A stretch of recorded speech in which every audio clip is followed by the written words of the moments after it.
Meus amigos, venceu o Marcelo Teixeira e por muito mais votos do que eu imaginei. Acho que todo mundo imaginou, não sei nem se o Marcelo imaginou. Bom, sou Rodolfo Gomes, vocês estão tomando uma com.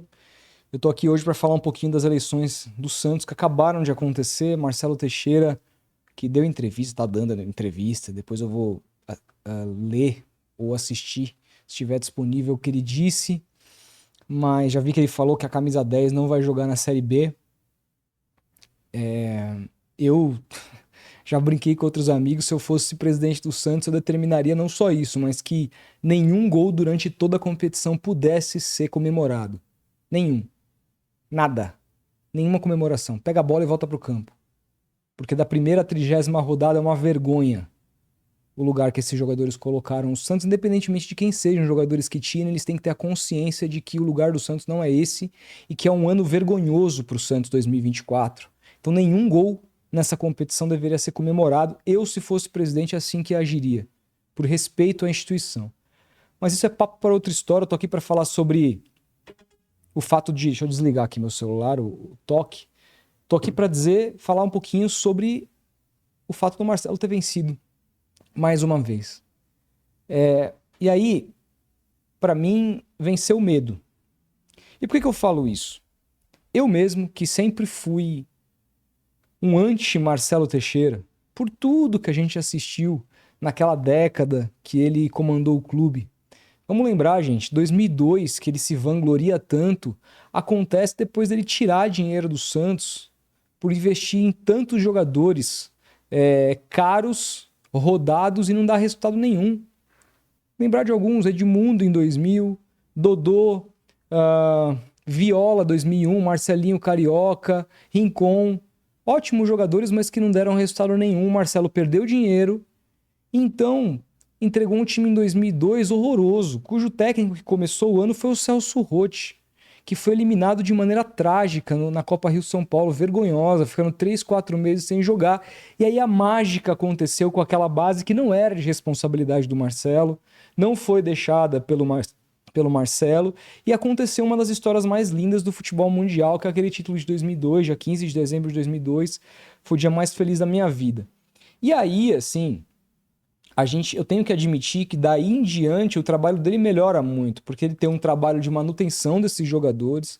O Robinho fica até metade de 2005, a gente tá dizendo... E outra, a maneira como ele tenta segurar o Robinho, inclusive pelo assédio do próprio Real Madrid e tal, com o Robinho ficando puto, vocês lembram, abandonando o time.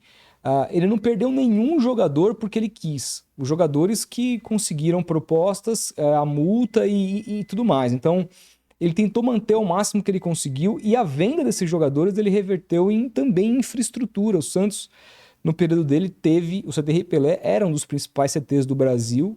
Ele diz isso e com razão. E que ficou no passado. Nenhum presidente que lá passou, nem mesmo Luiz Álvaro, que para mim foi o melhor presidente do Santos que eu vi, deixou um legado de infraestrutura como o Marcelo. Reforma na Vila Belmiro, reforma no CT Pelé de maneira brutal, assim, do que era. A galera tomava banho em container. Ele montou até hotéis lá dentro, que hoje estão ultrapassados, mas foi ele que fez aquilo lá. O pouquinho que tem foi ele que fez. Só que aí, gente, depois que o time se desmonta, ele demora a se encontrar. Demora muito. 2005 tem a vergonha do 7-1, mas não bastasse isso, aqueles jogos que voltaram atrás, com Vila Belmiro sendo invadida naquele jogo que refizeram entre Santos e Corinthians. A Globo ficou anos sem fazer jogo dentro do estádio. 2006 ele volta a ganhar o Campeonato Paulista com o Luxemburgo, mas a maneira como ele trata um ídolo, o Giovani, tanto que o Giovani não o apoiou, é vergonhosa. Ele deixou o Giovani isolado numa sala por horas para ser demitido. O Giovani conta essa história.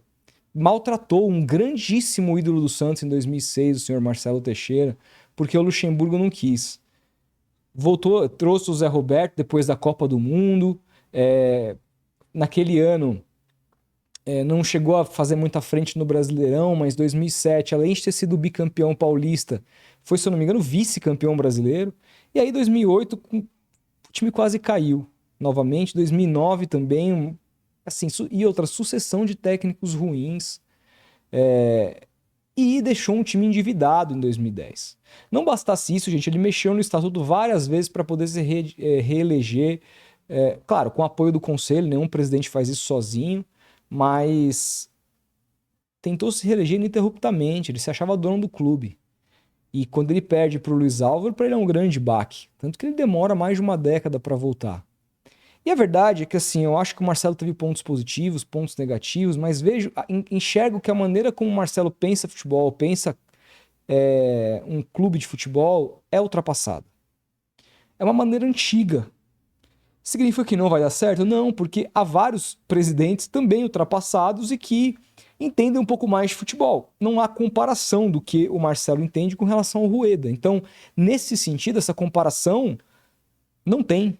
O Marcelo, eu não tenho a menor dúvida de que será um presidente melhor, pelo menos na questão do futebol, ainda com a queda para a Série B, do que o Rueda. Até porque ser pior que o Rueda é praticamente impossível, né? Acho que nem minha avó seria pior. Não é nenhum mérito também. Mas eu acho que o Marcelo, nesse sentido, ele aprendeu, tem experiência, pode apresentar alguma coisa. Meu medo é mais a questão das dívidas. Hoje o Estatuto do Clube proíbe que mecenato, que ele despeje dinheiro, isso é proibido. Mas também acho que muita coisa vai ser mudada nesse estatuto, nesse mandato. Ele já falou que não quer o comitê de gestão mais, que quer voltar a ser presidencialista, mas ele tem que respeitar enquanto isso é estatutário. Então, vamos ver, vamos ficar atento você sócio, porque as mudanças também estatutárias agora os sócios têm direito a voto. Então, fiquem muito atentos com as mudanças de estatuto que ele vai promover ao longo desses próximos anos. Não deixaremos que ele nem qualquer outro tente reeleição ininterrupta, porque o nome disso é golpe. O nome disso é golpe. A não ser, claro, que seja passado pelos sócios que pagam ali, coisa que não aconteceu lá atrás. E aí, então, todo mundo queira isso, mas eu sou completamente contra essa medida. Sou completamente contra. Hoje, por exemplo, há ali no Estatuto do Clube uma cláusula que diz que 2 meses de salário atrasado em carteira é impeachment automático. Tem um mês já devendo aí, vocês estão vendo que o Rueda deixou. É óbvio que é do Rueda, isso não pertence a ele, mas como honrar os salários de jogadores caros na Série B, sem poder colocar dinheiro da família no negócio?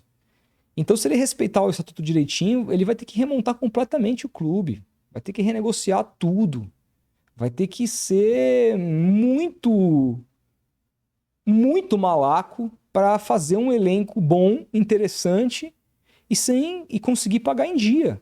Vamos lembrar, gente, não é todo mundo que se lembra, mas vocês lembram como que o Edmundo saiu do Santos em 2000? Depois daquele campeonato magnífico que o Edmundo fez? Pouca gente se lembra do Edmundo jogando no Santos. Uns acham que não jogou nada. Ele ficou muito pouco tempo, mas ele jogou uma barbaridade. Teve um 3-0 sobre o Corinthians que ele meteu 2 gols e desfilou em campo.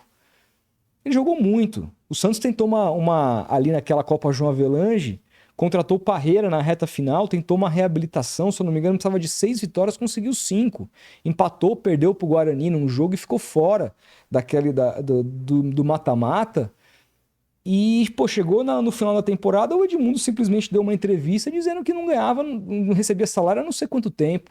E aí o Marcelo ficou puto e mandou ele embora. Numa época que não tinha Lei Pelé, era a lei do passe, então era um outro negócio. Então, é um cara que também já deveu muito salário na vida. O Santos não pode mais fazer isso porque é estatutário.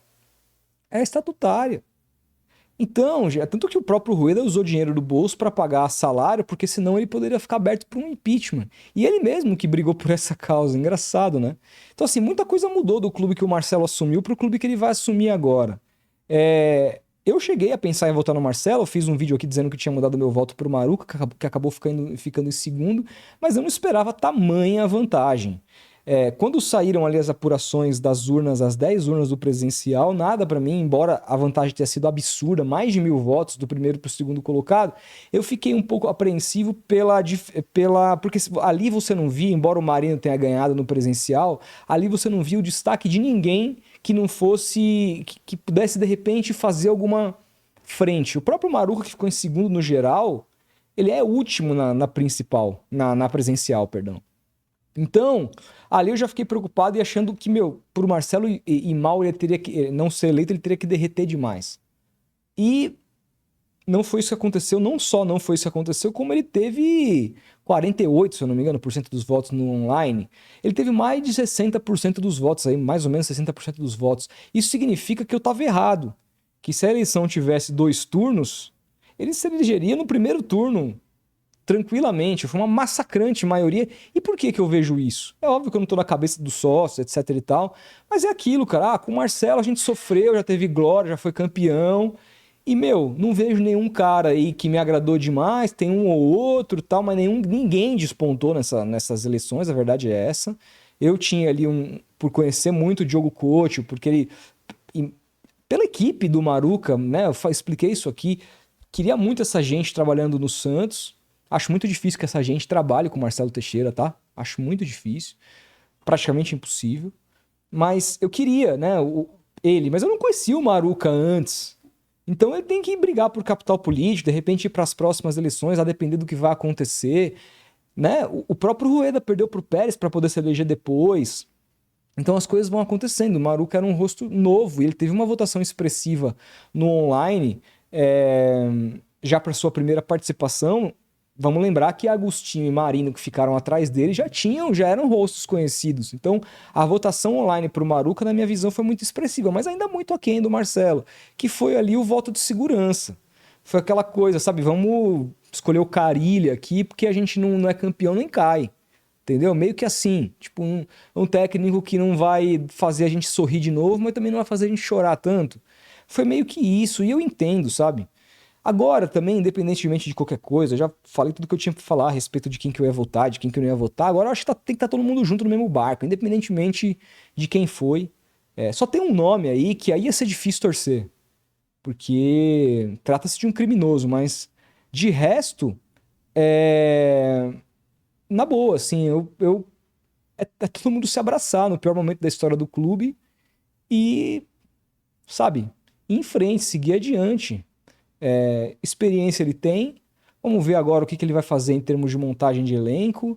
Vamos ver como ele vai conduzir. Já vi ele falando de direito de transmissão, que vai pleitear, etc e tal. Uma grana maior do que os times da Série B, porque o Santos é o único grande, vai conversar. Vamos ver o que ele vai conseguir arrumar. E assim, a gente só vai poder julgar, mesmo a partir de quando começar o trabalho. Falar qualquer coisa agora é ser apressado demais, é ser leviano, e isso eu não sou. Vamos esperar. Vamos ver quem vai ser o técnico. Ó, morrendo de medo que seja Luxemburgo, tá? Morrendo de medo. Fala baixinho, para as pessoas não escutarem. Morrendo de medo que seja Luxemburgo. Luxemburgo, não. Não. Ainda fiquei puto com um dos candidatos aí que anunciou que o Carpini era o técnico. Poxa, uma ótima ideia. Não gosto do candidato, mas uma ótima ideia. Ótima ideia. Prefiro 1000 vezes um Carpini. Fiquei com muito medo porque o Marcelo Teixeira outro dia elogiou o Filipão na live do Diário do Peixe. Ah, os técnicos brasileiros não estão ultrapassados como vocês dizem. O Filipão pode não estar. O Filipão foi outro dia aí vice-campeão da América com o Atlético Paranaense. Agora, Luxemburgo, irmão. Sei que o Marcelo... É porque assim, eu falo isso porque o Marcelo e o Luxemburgo têm uma relação histórica, né? O Luxemburgo foi técnico do Santos em 2004, campeão brasileiro, vai pro Real Madrid, volta em 2006, fica 2006, 2007, sai em 2008 e volta em 2009. Depois nunca mais volta. Então ele teve o quê? 3 passagens. Tirando 97. Só na época do Marcelo ele teve 3 passagens pela Vila Belmiro. Então, assim, eu tenho muito medo que ele vai escolher o Luxemburgo. Espero que ele escolha um bom técnico, que ele escolha bem o departamento de futebol, que seja um departamento profissional, que não era na época dele lá atrás. Espero que ele tenha entendido a importância que um clube tem de ser profissional em todas as suas áreas. Eu espero que ele tenha mudado em tudo isso, até porque ele tem empresas, ele tem muita grana, e as empresas dele não prosperariam, inclusive uma universidade de respeito e tal, se não tivesse áreas profissionais lá dentro. Então eu espero que ele replique tudo isso no Santos. Agora é torcer. Tá todo mundo no mesmo barco e vamos em frente, que vai ser o ano mais difícil, o ano mais complicado da nossa história, mas a gente vai estar lá. Seja onde for, no Pacaembu, no Canindé, no Morumbi, em São José do Rio Preto. Estaremos lá, na Vila Belmiro. Né? Aliás, Vila Belmiro, essa é uma outra questão. O que vai sair da conversa dele com a W Torre? Ele falou que quer continuar com a parceria, mas quer conversar. quer levar outros construtores importantes para bater um papo, que gosta mais do projeto anterior. Será que ele vai conseguir o projeto anterior? Se ele conseguir isso sem botar dinheiro do Santos no meio, eu vou ser o primeiro a aplaudir. Eu acho que esses são os principais objetivos, sabe? Montar um time minimamente competitivo para a Série B, uma folha salarial compatível com a receita, um departamento de futebol competente e profissional, um técnico de ponta, que a gente sabe que não vai ser fácil, mas há técnicos jovens que adorariam, e o Carpini, para mim, seria a melhor escolha possível. Já falei sobre isso aqui. Que ele tenha um departamento de marketing decente, que ele tenha que a questão da Vila avance, que se possível ele consiga recuperar o primeiro ou o segundo projeto. Não sei se o coberto, mas seria o ideal. Não sei se com a ciclovia, mas um projeto bacana que ele consiga recuperar. Tudo isso a gente vai ter que esperar. Tudo isso a gente vai ter que esperar. Mas estamos no mesmo barco. Eu, como santista, não posso torcer contra nunca, até porque esses caras todos passam. Marcelo um dia foi mal e saiu, não é verdade? Agora eu só posso dizer uma coisa.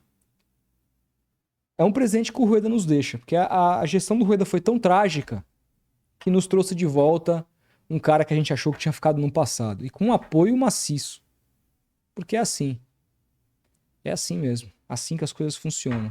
Resta agora torcer para que ele faça como o Florentino Pérez fez no Real. Vocês vão de lembrar, o Florentino tinha, na sua primeira passagem, aquele montou os Galácticos, deu super errado. Na volta do Florentino ele ganhou absolutamente tudo e tá lá hoje intocável no Real Madrid. Santos e Real Madrid a gente sabe que tem uma relação, né? São os dois maiores clubes dos seus respectivos continentes, reconhecidos pelo menos no século passado, reconhecidos pela própria FIFA. Então, vamos torcer que ele se espelhe no Florentino e faça um segundo mandato tão bom quanto o Florentino fez lá no Madrid. Beleza, gente? Um grande abraço. Deixe seu like se gostou. E vamos Santos. É o que nos resta. Até a próxima. Tamo junto.